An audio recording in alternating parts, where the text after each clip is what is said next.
What's up, family? This is not financial advice. That's right, man. Do your own research. We're going to be getting to the CPI numbers real quick. And it's just something that I want to point out real quick.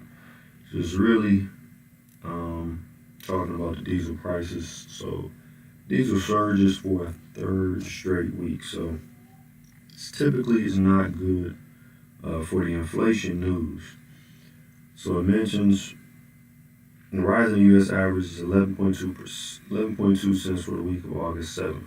And that was half last week, but it's risen more than 43 cents in the last 3 weeks. So this is up double digits in most regions. And this is a 3-week bump for the average. So this is not good. So the national average is the highest it's been since March 20th. So there's going to be a slight uptick in inflation. Once again, the numbers that came out, the CPI numbers came out, and it seems we got a slight downtick. So I'm going to just get to the numbers real quick on the CPI end. So we got CPI year over year 4.7 versus 4.8%. Estimates, so we got a slight downtick. Initial jobless claims is up 248K versus 230. And we got year over year 3.2 versus 3.3 estimate. And month over month we got 0.2, so it's flat for the month as expected. So we got a slight downtick. Food did go up 0.2, slight uptick in food, but everything else pretty much remains flat. So food did a slight uptick. So looks like the inflation is pretty much where expected. So we're just gonna get into the charts real quick. We got the S&P. And this is a channel that we've been in for at least a week at this point. So now the numbers came out, and as you can see, we're still respecting this channel on the S&P. So we got a spike, and then we got a series of lower highs. This is all that's been trading, but we've been in this range. We've been in this range from 452 to 445 the entire time. So this is kind of weird, but we are in a downtrend. So they're respecting this level, and if this level continues to get respected, we can expect prices to finally come on down to some real support on the S&P. So as you can kind of see, I just want to kind of compare these charts. We're getting a slight rollover in pretty much everything. Everything is starting to trend lower. So I'm just going to kind of compare these charts, the ones that I've been watching. Everything is kind of getting a slow rollover down to support. So we do have moving average down here, about 441 area on the S&P. And then we got this zone down here.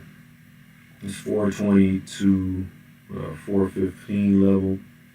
It looks like we'll be close to the trend line, right around this zone. That's what I'm expecting, a bigger correction than what we have here.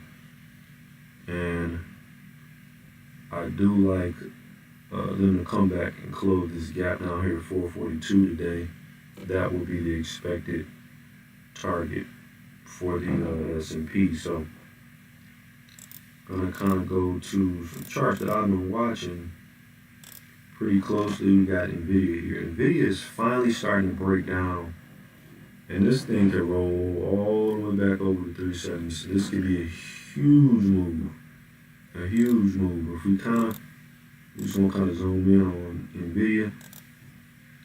Let's check out NVIDIA for a second. So as you can see, everything is slightly rolling over. So they've broken their support, they've broken their 50, and this is looking like a classic drop. So they could come all the way back down to here, this 375 area. And if we zoom out, this could be the top for NVIDIA. This could be the top. This huge spike in the channel, they finally broke this channel.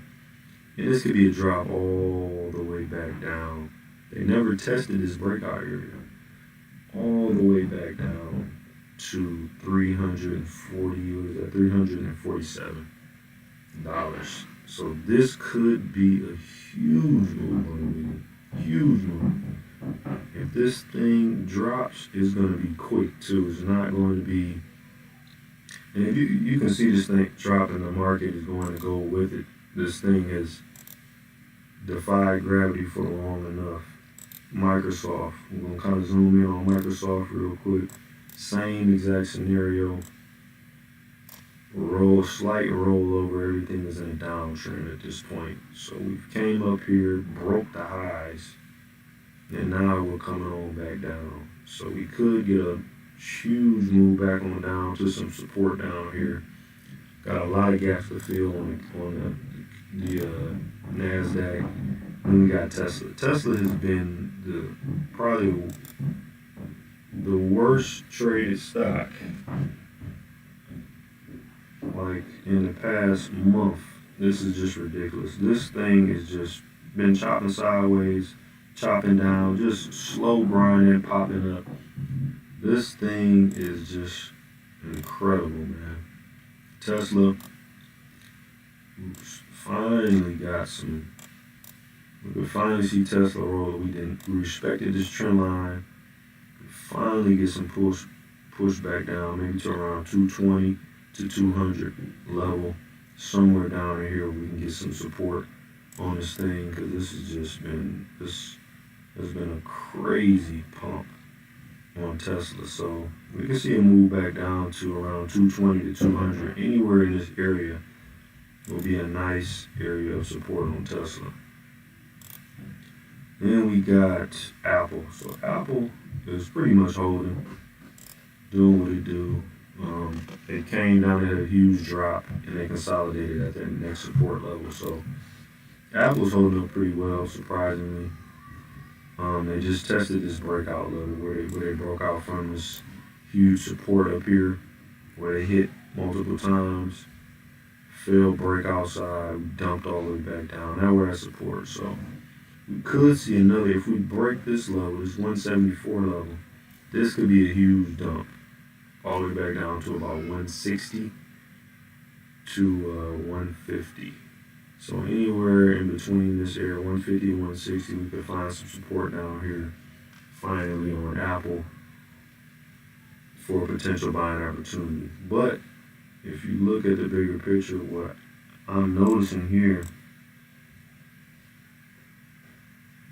if you kind of bring this channel up slightly, this is a trading range. This is literally a trade. They've been in a trading range since 2020.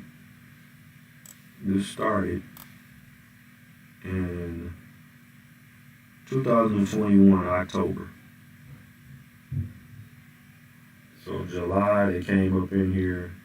And since October, it started this trading range in 2021. So really, if we come back inside this range, we can come all the way back down to the bottom of this range, back down to here. So it's this 135 to 138 area. So we could see a nice drop in Apple. I wouldn't expect it to come all the way back down, but we could definitely bounce anywhere from 150 to 160, anywhere in here. Great support, but it is looking like a trading range. Failed break out the top. We could come back down to these lows and just keep going sideways on Apple. Apple, don't get me wrong, is a great stock. But this does not look good on the bigger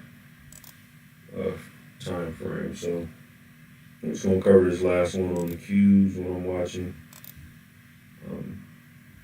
Emulates the NASDAQ. So huge overextension. Everything's finally catching up, and then we get a break. So we could get a push back down to the bottom of this trend line.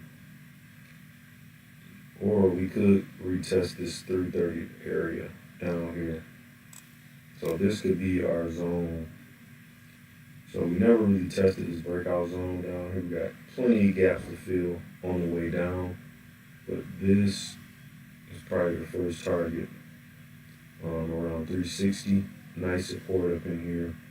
They could potentially bounce down here, but if we get a bigger correction, this thing could come all the way back down to this level, potential level down here. So everything is pretty much doing the same thing. Everything is curling over and kind of creating a downtrend. So we're in a downtrend. Continue to see this until the end of the week. You can expect next week to continue with correction. So depending on how today plays out and tomorrow, we can see where price goes. So hit like, subscribe, man. Join the Discord. It's all free. And join the channel, man. We can